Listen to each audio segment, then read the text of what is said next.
Gabon, officially known as the Gabonese Republic, in French, République Gabonaise, is a country on the Atlantic coast of West Central Africa.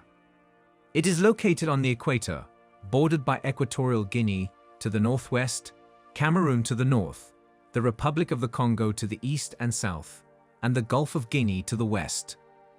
It has an area of about 270,000 square kilometers, and its population is estimated at 2.4 million people. The country's capital is Libreville and is the largest city. Their official language is French. Gabon's original inhabitants are the Pygmy people. Beginning in the 14th century, Bantu migrants began settling in the area as well. Since its independence from France on August 17, 1960, the sovereign state of Gabon has had 3 presidents: Laurent Gbagbo from 1961 to 1967, Omar Bongo Ondimba from 1967 to 2009, and Ali Bongo Ondimba from 2009 to 2023. Ali Bongo was ousted as president of Gabon through a coup d'état, which we'll talk about in a few. In the 90s, Gabon introduced a multi-party system and a democratic constitution that aimed for a more transparent electoral process and reformed some governmental institutions. Despite this, the Gabonese Democratic Party, PDG, remains the dominant party to this present day. Gabon is one of the richest countries in Africa in terms of per capita income, yet large parts of the population are very poor. Omar Bongo of PDG came into office in 1967 and created a kind of Bongo dynasty, which stabilized his small elite power through a so-called clientelism network, Françafrique. The Bantu ethnic groups constitute around 95% of the country's population. Christianity is the nation's predominant religion, practiced by about 76% of the population. With petroleum and foreign private investment, it has the 4th highest human development index in the region after Mauritius, Seychelles, and South Africa, and the 5th highest gross domestic product per capita, GDP, in all of Africa after Seychelles, Mauritius, Equatorial Guinea, and Botswana. Gabon is blessed with mineral resources such as petroleum, manganese, iron, diamond, gold, natural gas, niobium, cement, phosphate rock, uranium, and iron ore, as well as high-quality forest resources.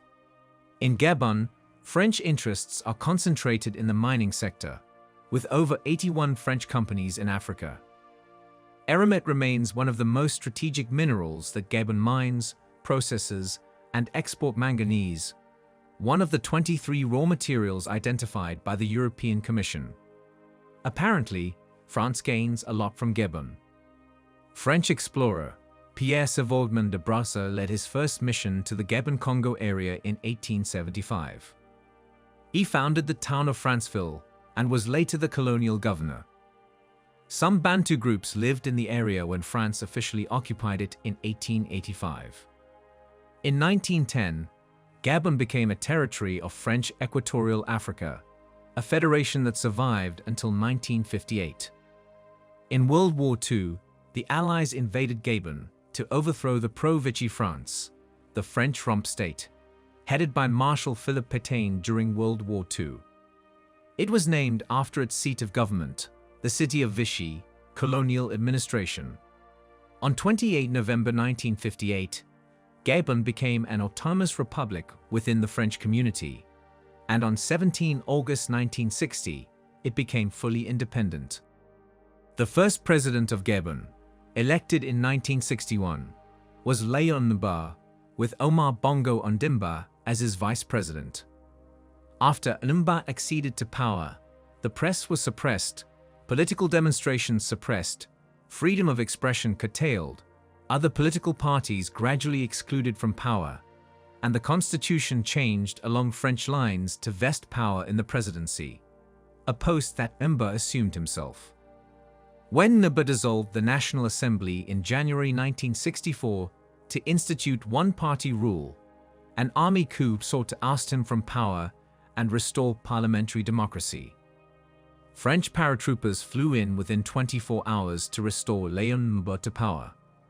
After days of fighting, the coup ended and the opposition was imprisoned, with protests and riots. This was the Gbagbo rule. When Gbagbo died in 1967, Omar Bongo replaced him as president. In March 1968, Bongo declared Gabon a one-party state by dissolving Bloc Démocratique Gabonais, BDG, and establishing a new party, the Parti Démocratique Gabonais, PDG. He invited all Gabonese, regardless of previous political affiliation, to participate. Omar Bongo sought to forge a single national movement in support of the government's development policies, using PDG as a tool to submerge the regional and tribal rivalries that had divided Gabonese politics in the past. Omar Bongo was elected president in February 1975. In April 1975, the position of vice president was abolished and replaced by the position of prime minister, who had no right to automatic succession. Omar Bongo was re-elected president in December 1979 and November 1986 for 7-year terms. In 1990, economic discontent and a desire for political liberalization provoked demonstrations and strikes by students and workers. In response to grievances by workers, Bongo negotiated with them on a sector-by-sector basis, making wage concessions. He promised to open up PDG and organize a national political conference in March-April 1990 to discuss Gabon's future political system. Parti Démocratique Gabonais and 74 political organizations attended the conference. Participants essentially divided into two loose coalitions, the ruling PDG and its allies, and the United Front of Opposition Associations and Parties, consisting of the breakaway Morena Fundamental and the Gabonese Progress Party. The April 1990 conference approved political reforms, including the creation of a national senate, decentralization of the budgetary process, freedom of assembly and press, and cancellation of an exit visa requirement. In an attempt to guide the political system's transformation to multi-party democracy, Omar Bongo resigned as the Parti Démocratique Gabonais chairman and created a transitional government headed by a new prime minister, Kassim Oyemba. The Gabonese Social Democratic Grouping, RSDG, as the resulting government was called, was smaller than the previous government and included representatives from some opposition parties in its cabinet. The Gabonese Social Democratic Grouping drafted a provisional constitution in May 1990 that provided a basic Bill of Rights and an independent judiciary, and retained strong executive powers for the president. After further review by a constitutional committee and the National Assembly, this document came into force in March 1991. Opposition to Parti Démocratique Gabonais continued after the April 1990 conference, and in September 1990, 2 coup d'état attempts were uncovered and aborted. With demonstrations after the death of an opposition leader, the first multi-party National Assembly elections in almost 30 years took place between September and October 1990, with PDG garnering a majority.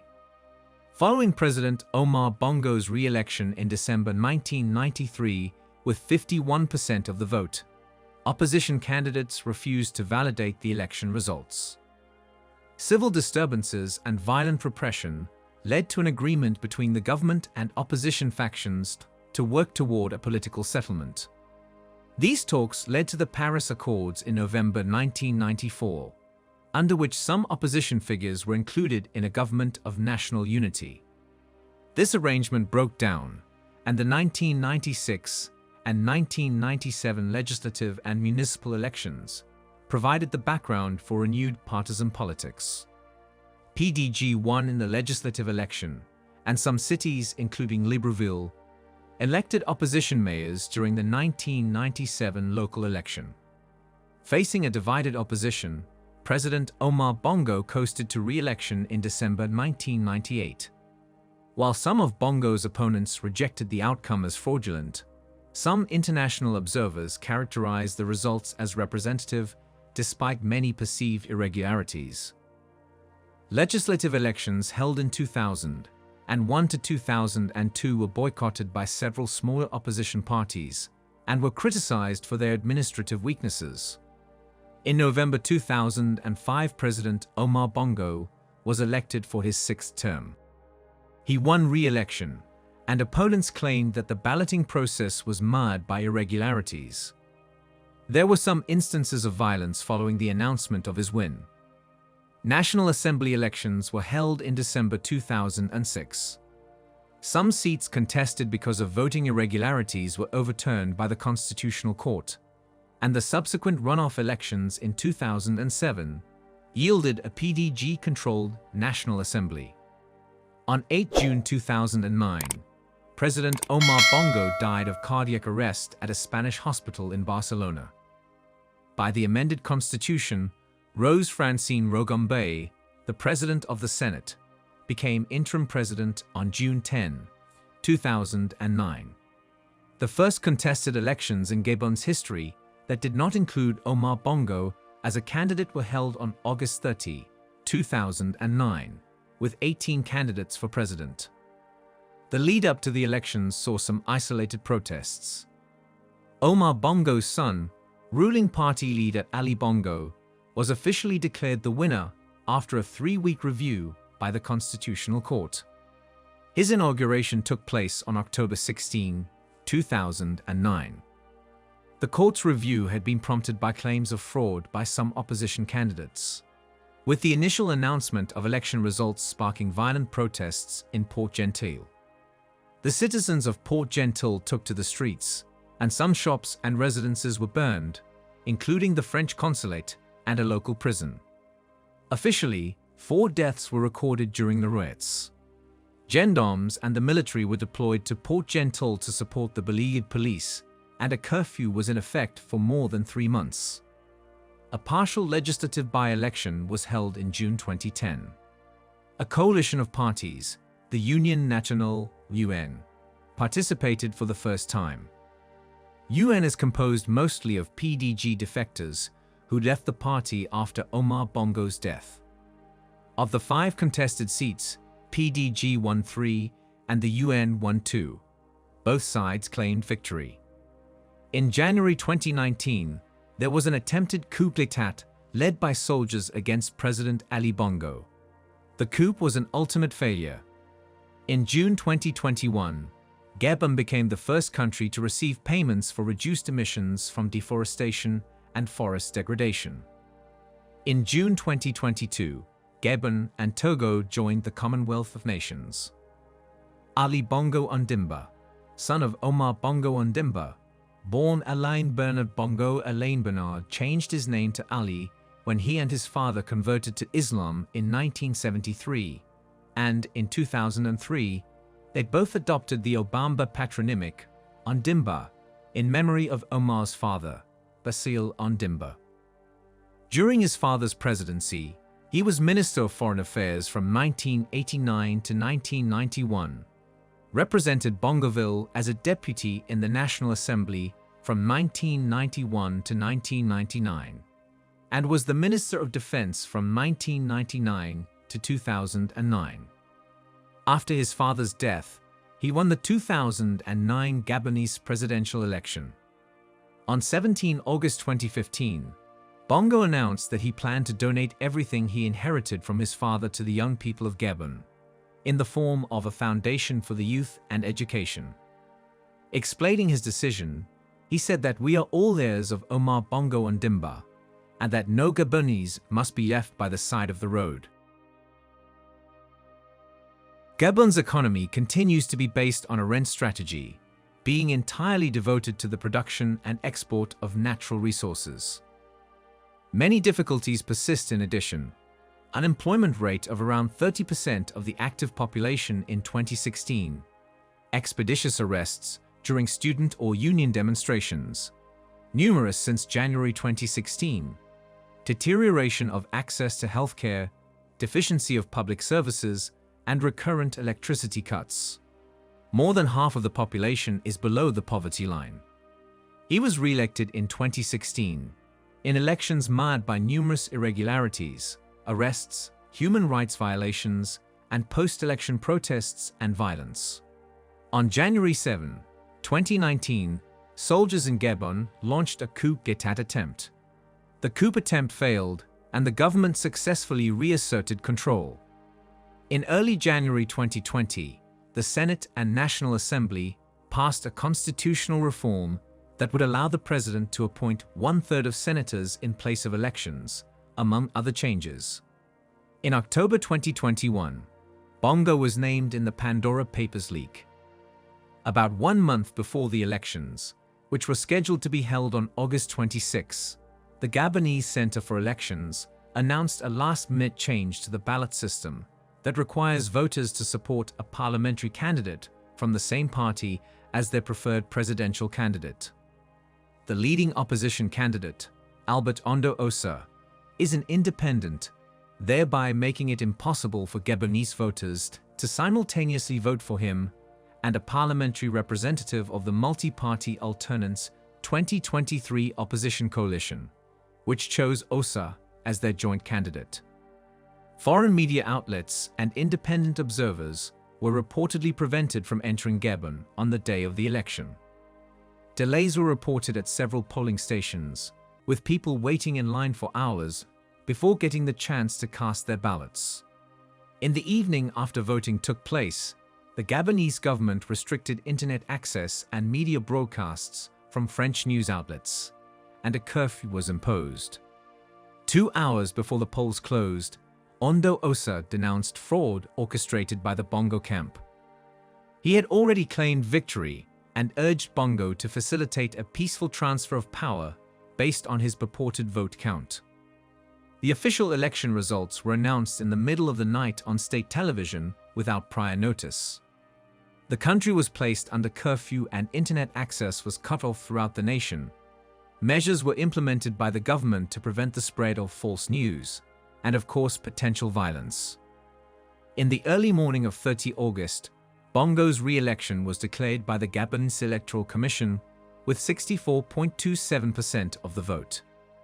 Minutes after the declaration, the military seized the presidential palace in Libreville, and around a dozen military personnel announced the end of Bongo's regime, with a military spokesperson claiming to be speaking on behalf of a committee for the transition and restoration of institutions, citing his irresponsible, unpredictable governance that had led to a continuous degradation of social cohesion, risking pushing the country into chaos. They also announced the annulment of the recent election, the dissolution of state institutions, and the closure of the country's borders. Among the officers seen during the announcement were army colonels and members of the Republican Guard.